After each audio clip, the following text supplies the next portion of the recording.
अस्सलाम वालेकुम क्लास। आज जो हमारे पास सेकंड ईयर का टॉपिक है जो हम डिस्कस करेंगे वो है trends of chemical properties of first group elements. तो उसके बाद हम देखेंगे trends of chemical properties in second group elements. हमने पेक्यूलियर बिहेवियर डिस्कस कर लिया लिथियम एंड बेरिलियम का। तो नेक्स्ट हमारा ये टॉपिक है सेकंड चैप्टर का। अच्छा जी, अब कौन कौन सी प्रॉपर्टीज़ हैं जिनको हमने डिस्कस करना है according to first group elements. वो प्रॉपर्टीज़ हैं हमारे पास। सबसे पहले आ जाती है आयोनाइजेशन एनर्जी, नेक्स्ट है हमारे पास ऑक्सीडेशन स्टेट, फिर हम देखेंगे सॉल्युबिलिटी का क्या ट्रेंड है फर्स्ट ग्रुप एलिमेंट्स में, फिर हम देखेंगे ये ऑक्सीजन के साथ कैसे रिएक्शन शो करते हैं, वाटर के साथ, हाइड्रोजन के साथ, कार्बन के साथ, हैलोजन और इसी तरह सल्फ़र के साथ हम इनके रिएक्शंस को स्टडी करेंगे। अच्छा जी, सबसे पहले हम बात करते हैं आयोनाइजेशन एनर्जी की। अगर हम आयोनाइजेशन एनर्जी की बात करें तो हमें पता है जो फर्स्ट ग्रुप एलिमेंट हैं इनको हम कह सकते हैं कि first group element are the most reactive element in metals में जो सबसे ज़्यादा रिएक्टिव एलिमेंट्स हैं वो फर्स्ट ग्रुप एटम्स ही हैं। इनको हम अल्कली मेटल्स कहते हैं। अच्छा जी, ये रिएक्टिव हैं, इनकी एक वजह इनकी आयोनाइजेशन एनर्जी है। इनकी आयोनाइजेशन एनर्जी बहुत लो होती है। तो हमें पता है आयोनाइजेशन एनर्जी क्या है। आयोनाइजेशन एनर्जी हमारे पास क्या है, minimum amount of energy which is required to remove the outer most electron from a valence shell of a atom. किसी भी एटम के वैलेंस शेल में से जो उसका लास्ट इलेक्ट्रॉन है उसको रिमूव करने के लिए जिस एनर्जी की ज़रूरत होती है, जो एनर्जी रिक्वायर्ड होती है, उसको हम आयोनाइजेशन एनर्जी कहते हैं। अच्छा जी, हमने कहा कि हमारे पास जो फर्स्ट ग्रुप एलिमेंट्स हैं इनकी आयोनाइजेशन एनर्जी जो है वो बहुत कम है। इसका क्या मतलब है? इसका मतलब ये है इनके वैलेंस शेल से इलेक्ट्रॉन को रिमूव करवाना बहुत ईजी है। क्यों? क्योंकि वो एनर्जी चाहिए ना वैलेंस शेल में से, तो वो एनर्जी इनकी कम है। तो चूँकि इनका इलेक्ट्रॉन रिमूव करवाना बहुत आसान है तो इसका मतलब है ये बहुत ही आसानी के साथ पॉजिटिव आयन देते हैं। क्योंकि जब किसी भी एटम से इलेक्ट्रॉन निकल जाता है तो वो खुद पॉजिटिव आयन में चेंज हो जाता है। तो ये हमारे पास बहुत ज़्यादा हाईली इलेक्ट्रोपॉजिटिव एलिमेंट्स हैं और रिएक्शन। तो चूँकि इनकी आयोनाइजेशन एनर्जी वैल्यू बहुत लो है तो इसी के साथ एक और प्रॉपर्टी इंटरकनेक्टेड है, वो है रिड्यूसिंग प्रॉपर्टी। हमें पता है वो वाले एलिमेंट्स जो कि बहुत अच्छे ऑक्सीडाइजिंग एजेंट हों, इसका मतलब ये है वो दूसरों को ऑक्सीडाइज़ करते हैं लेकिन खुद रिड्यूस हो जाते हैं। अभी हमने कहा कि इनकी आयोनाइजेशन एनर्जी लो है, ये बहुत आसानी के साथ इलेक्ट्रॉन दे देते हैं। तो इलेक्ट्रॉन देने का क्या मतलब है, यानी इनकी ऑक्सीडेशन हो रही है तो ये दूसरों को क्या कर देंगे, बहुत आसानी के साथ रिड्यूस कर देंगे। तो हम कह सकते हैं कि जो हमारे पास फर्स्ट ग्रुप एलिमेंट्स हैं they are very good reducing agent due to their low ionization energy. अपनी लो आयोनाइजेशन एनर्जी की वजह से वो दूसरों को बहुत जल्दी से रिड्यूस कर देते हैं और खुद ऑक्सीडाइज हो जाते हैं। अच्छा जी, इसमें भी हमें पता है, हमने जो पेक्यूलियर बिहेवियर पढ़ा था तो उसमें लिथियम के बारे में कहा था कि उसकी आयोनाइजेशन एनर्जी थोड़ी सी a bit greater than other element of the first. अच्छा जी, ये हो गई हमारी first property ionisation energy. Next जो हमारे पास पॉइंट है वो है ऑक्सीडेशन स्टेट। अब हमें पता है कि फर्स्ट एलिमेंट जो इनकी ऑक्सीडेशन स्टेट है वो हमारे पास जो ये एलिमेंट्स हैं, ये जो फर्स्ट एलिमेंट है वो इलेक्ट्रॉन है उसको बहुत इजीली रिमूव कर देते हैं। लेकिन जो हमारे पास उसके बाद है उसके बाद ये सेकंड एलिमेंट आसानी से रिमूव नहीं करते। तो इनकी very high second ionization energy indicate that oxidation number more than 1 are ruled out for the alkali metals. क्योंकि इनकी फर्स्ट आयोनाइजेशन एनर्जी जो उसकी फर्स्ट आयोनाइजेशन एनर्जी है वो तो लो है, लेकिन जब हम सेकंड में जाएंगे तो वो बहुत ज़्यादा हो जाती है, तो वो रिमूव करना बहुत ही मुश्किल है। तो इसलिए इनकी ऑक्सीडेशन स्टेट जो होती है अल्कली मेटल्स की ये +1 होती है। वैसे भी हमें पता है कि जो ऑक्सीडेशन स्टेट है वो डायरेक्टली या इनडायरेक्टली रिलेटेड होती है ग्रुप नंबर से। तो जो ग्रुप नंबर है मोस्टली ऑक्सीडेशन स्टेट वही होती है। तो हमारे पास जो फर्स्ट ग्रुप एलिमेंट्स हैं इनकी ऑक्सीडेशन स्टेट होती है +1। वो क्यों? क्योंकि ये फर्स्ट इलेक्ट्रॉन को बहुत आसानी से रिमूव कर देते हैं अपने वैलेंस शेल से और पॉजिटिव आयन बनाते हैं। तो इनकी कभी भी इनकी ऑक्सीडेशन स्टेट नहीं हो सकती। अच्छा, ये हमारे पास ऑक्सीडेशन स्टेट। ऑक्सीडेशन स्टेट का एक और पॉइंट है, हमें पता है ऑक्सीडेशन स्टेट क्या है, the appearance charge on an element. तो इन पर अपीयरेंस चार्ज +1 ही आता है, तो इनकी ऑक्सीडेशन स्टेट 1 है। नेक्स्ट हमारा है टॉपिक सॉल्युबिलिटी। अच्छा जी, सॉल्युबिलिटी के लिए हम ज़रा थोड़ा सा ये बात डिस्कस करेंगे कि हमें पता है जो अल्कली मेटल्स के केटाइन हैं इनके ऊपर लेस चार्ज होता है और इनका रेडियाई ग्रेटर होता है as compare to the same period. यानी हमारे पास अगर हम बात करें lithium, sodium, potassium, rubidium, caesium, तो ये पीरियोडिक टेबल के फर्स्ट एलिमेंट हैं किसी भी पीरियड के। तो जैसे ही हम पीरियड में लेफ़्ट टू राइट मूव करते हैं तो चार्ज ग्रेटर होता जाता है जबकि रेडियस स्मॉलर होता जाता है। तो इसका मतलब ये है कि जो अल्कली मेटल्स हैं इनके जो रेडियाई हैं according to as compare to other element of the same period are greater and their charge is smaller. चूँकि इनका चार्ज तो स्मॉल है लेकिन रेडियस जो है अदर एलिमेंट्स की निस्बत ग्रेटर है, तो इनकी लेटेस्ट एनर्जी बहुत कम होती है और ये बहुत आसानी से सॉल्युबल हो जाते हैं। तो इनकी सॉल्युबिलिटी जो है बाकी एलिमेंट की निस्बत ज़्यादा है वाटर में, तो they are more soluble in water. इनमें भी अगर हम देखें कि सबसे ज़्यादा जो लेस सॉल्युबल है जिसकी लैटिस एनर्जी थोड़ी ज़्यादा है वो लिथियम है। बाकी इनकी लैटिस एनर्जी काफ़ी लो है और ये बहुत आसानी के साथ वाटर के साथ सॉल्युबल हो जाते हैं। Most of the simple salt and alkali metals are water soluble. Most of the salt are dissolve completely in aqua solution and hydroxide among the strongest base available. अच्छा देखिए, यही बात हमने डिस्कस की है। उसके बाद हमारे पास है रिएक्शन विद ऑक्सीजन। ये बहुत ही अहम पॉइंट है हमारे पास इनकी प्रॉपर्टीज़ में। अगर हम ऑक्सीजन के साथ इनका रिएक्शन देखें तो हम देखते हैं जो लिथियम है सबसे पहले जब वो ऑक्सीजन के साथ रिएक्शन करता है तो वो नॉर्मल ऑक्साइड बनाता है। लेकिन उसके बाद जो हमारे पास जो इसके एलिमेंट्स हैं अगर तो लिमिटेड अमाउंट में ऑक्सीजन प्रेजेंट है तो वो नॉर्मल ऑक्साइड बनाएंगे, मगर अगर हमारे पास जो ऑक्सीजन की अवेलेबिलिटी है वो लिमिटेड नहीं है तो वो नॉर्मल ऑक्साइड नहीं बनाएंगे बल्कि पर ऑक्साइड और सुपर ऑक्साइड बनाएंगे। हमें पता है पर ऑक्साइड क्या है। पर ऑक्साइड अगर हम देखते हैं कैसे बनता है, हम एग्जांपल लेते हैं इसमें सोडियम की, 2Na प्लस O2, हमारे पास अगर बनता है Na2O2। अब इधर हमने देखना है कि ऑक्सीडेशन स्टेट हमारे पास क्या आ रही है। अगर हमारे पास हमें पता है अल्कली मेटल्स की ऑक्सीडेशन स्टेट +1 है, ठीक है, ये हमारे पास ऑक्सीडेशन स्टेट +1 है तो दो एलिमेंट हैं तो इनकी ऑक्सीडेशन स्टेट होगी +2 ऑक्सीडेशन स्टेट है तो कंपैरिजन में ऑक्सीजन की ऑक्सीडेशन स्टेट होनी चाहिए -2।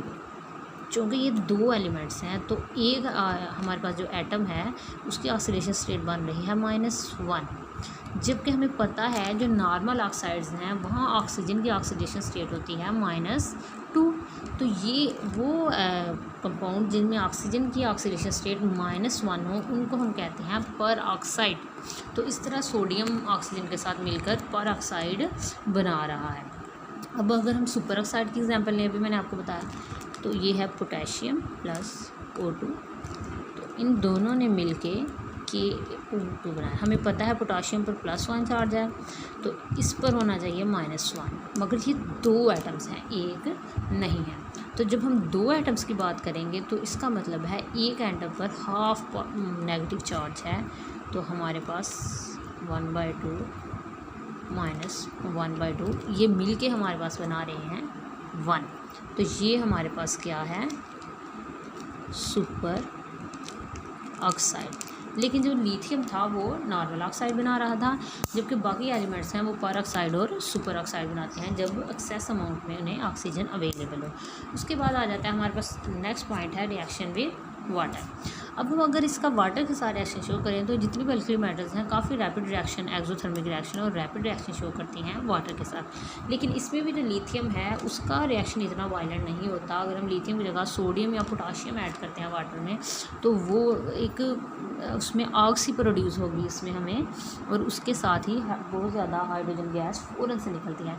जबकि लिथियम है वो थोड़ा सा a bit slow reaction show with water while other elements react very violently and produce hydrogen gas। अच्छा जी, उसके बाद जो हमारा पॉइंट है रिएक्शन विद हाइड्रोजन। हमें पता है हमारे पास जो अल्कली मेटल्स हैं वो हाइड्रोजन के साथ मिलके आयनिक हाइड्राइड्स बनाते हैं। ये भी एक अहम पॉइंट है डिस्कस करने के लिए। जैसे कि अगर हम एग्जांपल लें एच की। हमें पता है कि आम तौर पर जो हाइड्रोजन पर चार्ज है वो भी +1 है और सोडियम पर भी +1 है, लेकिन जब ये अपने ही ग्रुप के बाकी एलिमेंट के साथ रिएक्शन करेगा तो जो आयनिक हाइड्राइड बनाएगा उसमें इस पर माइनस चार्ज होगा, जबकि सोडियम पर +1। वो क्योंकि हमें पता है जो बाकी अल्कली मेटल्स हैं, ये हाइड्रोजन तो अल्कली मेटल है ही नहीं, लेकिन फर्स्ट ग्रुप में से रखा हुआ है, तो बाकी इसके ग्रुप मेंबर्स हैं वो इससे भी ज़्यादा इलेक्ट्रो पॉजिटिव हैं, तो फिर उन पर जब पॉजिटिव चार्ज आ जाएगा तो हाइड्रोजन पर नेगेटिव चार्ज आएगा। तो जब ये हाइड्रोजन के साथ रिएक्शन शो करते हैं तो ये आयनिक हाइड्राइड बनाते हैं। उसके बाद है हमारे पास नाइट्रोजन एंड कार्बन। इनका हम अगर रिएक्शन देखें तो हम देखते हैं कि जितनी भी अल्कली मेटल्स हैं वो हमारे पास जो कार्बन और नाइट्रोजन के साथ डायरेक्ट रिएक्शन नहीं करते, मास्वाए लिथियम के। लिथियम जो है वो कार्बन के साथ भी डायरेक्ट रिएक्शन शो करते हैं और नाइट्रोजन के साथ भी। कार्बन के साथ वो रिएक्ट करके लिथियम कार्बाइड और नाइट्रोजन के साथ रिएक्शन करके लिथियम नाइट्राइड प्रिपेयर करती हैं। उसके बाद है हैलोजेंस के साथ। हमें पता है जितनी भी अल्कली मेटल्स हैं वो बहुत आसानी के साथ हैलोजेंस के साथ रिएक्शन शो करती हैं और हेलाइड्स बनाती हैं। अगर हम लिथियम और सोडियम का बात करें तो वो थोड़ा स्लोली रिएक्शन शो करती हैं, लेकिन जो हमारे पास पोटाशियम और सीजियम है वो विग्रेसली रिएक्शन को शो करेंगे। उसके बाद हमारे पास जो लास्ट पॉइंट है इसके रिएक्शन का वो है रिएक्शन विद सल्फ़र। अगर हम सल्फ़र की बात करें तो हमारे पास जितनी भी अल्कली मेटल्स हैं वो सल्फ़र के साथ रिएक्शन करके सल्फाइड्स प्रिपेयर करती हैं। इसके बाद हमारे पास जो हमने टॉपिक पढ़ा है इससे रिलेटेड एक एक्सरसाइज का क्वेश्चन है। कह रहे हैं कि why sodium is stored in kerosene oil. Sodium को भाई हम कैरोसिन ऑयल में स्टोर क्यों करते हैं?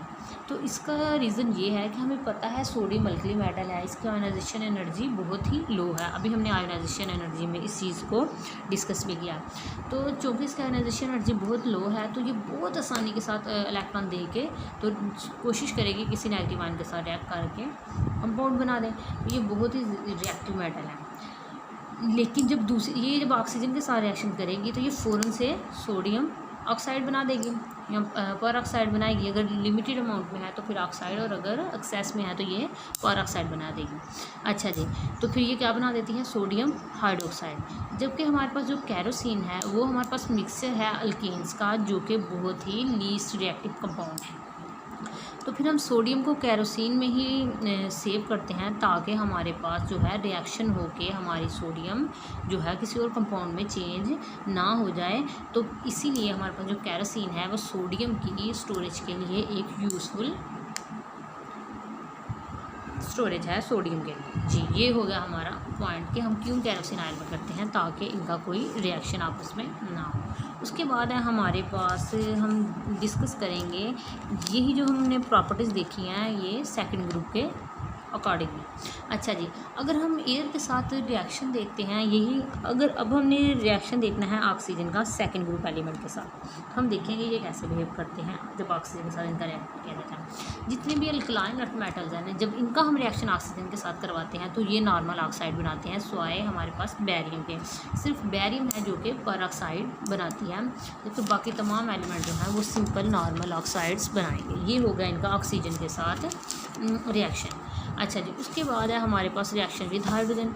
ये भी हमारे पास जब हाइड्रोजन के साथ रिएक्ट करते हैं तो ये भी हमारे पास हाइड्राइड्स बनाते हैं बहुत ही आसानी के साथ, लेकिन इनके लिए हमें थोड़ा सा टेम्परेचर हाई प्रोवाइड करना पड़ता है। अगर हम सेकंड ग्रुप एलिमेंट्स की बात करें तो अगर इनका रिएक्शन हम नाइट्रोजन के साथ देखें तो ये तमाम एलिमेंट जो हैं वो रिएक्ट करते हैं डायरेक्ट नाइट्रोजन के साथ और नाइट्राइड बनाते हैं, जबकि फर्स्ट ग्रुप एलिमेंट्स का हमने देखा था सिर्फ लिथियम रिएक्ट कर रहा था। उसके बाद है सेकंड ग्रुप इनके थोड़े रिएक्शन जो हैं वो सिमिलर हैं फर्स्ट ग्रुप एलिमेंट के साथ ही। अब नेक्स्ट जो इसका रिएक्शन था वो था सल्फ़र के साथ, तो ये भी सल्फ़र के साथ मिलकर सल्फाइड्स ही बनाएंगे और हैलोजेंस के साथ मिलके डायरेक्टली हैलोजेंस बनाएंगे। और अगर हम वाटर के साथ रिएक्शन का इसको डिस्कस करते हैं इसका हम वाटर के साथ, तो ये थोड़ा सा डिफरेंट है अल्कली मेटल से। अल्कली मेटल से हमने कहा था कि तमाम अल्कली मेटल जो है वो वाटर के साथ रिएक्ट करती हैं, सिर्फ जो लिथियम है वो थोड़ा स्लो रिएक्ट करता है और बाकी जो है वो वायलेंटली करते हैं। लेकिन इसका जो फर्स्ट एलिमेंट है जो कि हमारे पास ब्रिलियम है वो वाटर के साथ रिएक्ट नहीं करता, हालांकि हम इसे ज़्यादा टेम्परेचर भी प्रोवाइड करें बहुत ज़्यादा तब भी वो हाइड्रोजन वाटर के साथ रिएक्शन शो नहीं करेगा। जबकि हमारे पास मैग्नीशियम है वो ब्रिलियम की निस्बत रिएक्टिव है, लेकिन वो भी जब बहुत ज़्यादा कोल्ड वाटर है तो उसके साथ रिएक्शन शो नहीं करेगा, लेकिन जो ही वाटर को हम हीट आउट करेंगे 100 डिग्री सेल्सियस तक तो वो आसानी के साथ वाटर के साथ रिएक्शन करके हाइड्रोजन गैस को रिलीज़ करेगा।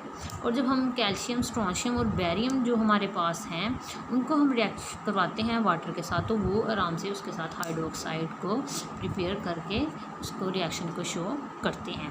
तो ये था आज का हमारा टॉपिक, जिसमें हमने डिस्कस किया कि हमारे पास जो फर्स्ट ग्रुप एलिमेंट हैं और जो सेकंड ग्रुप एलिमेंट्स हैं इनका ट्रेंड क्या चल रहा है, इनकी केमिकल प्रॉपर्टीज़ ये नहीं हमने देखा कि इनकी वाटर के साथ कैसे ये बिहेव करते हैं, ऑक्सीजन के साथ कैसे बिहेव करते हैं, नाइट्रोजन, सल्फर के साथ, ये इनका बेसिक ट्रेंड है। और हमने देखा कि जो फर्स्ट ग्रुप एलिमेंट है उनकी आयनाइजेशन एनर्जी सबसे लो है, जो सेकंड ग्रुप एलिमेंट्स हैं इनकी भी ऑक्सीडेशन एनर्जी, आयनाइजेशन एनर्जी कुछ ज़्यादा नहीं है लेकिन फर्स्ट की निस्बत ज़्यादा है। क्यों? क्योंकि इनके वैलेंस शेल में 2 इलेक्ट्रॉन होते हैं, जबकि हमारे पास अल्कली मेटल्स हैं इनके वैलेंस शेल में जस्ट 1 इलेक्ट्रॉन होता है और 1 इलेक्ट्रॉन को लूज़ करना ज़्यादा ईजी है एज़ कम्पेयर टू 2 इलेक्ट्रॉन्स। तो ये हमारा आज का टॉपिक है, उम्मीद आपको समझ आई होगी। Thank you.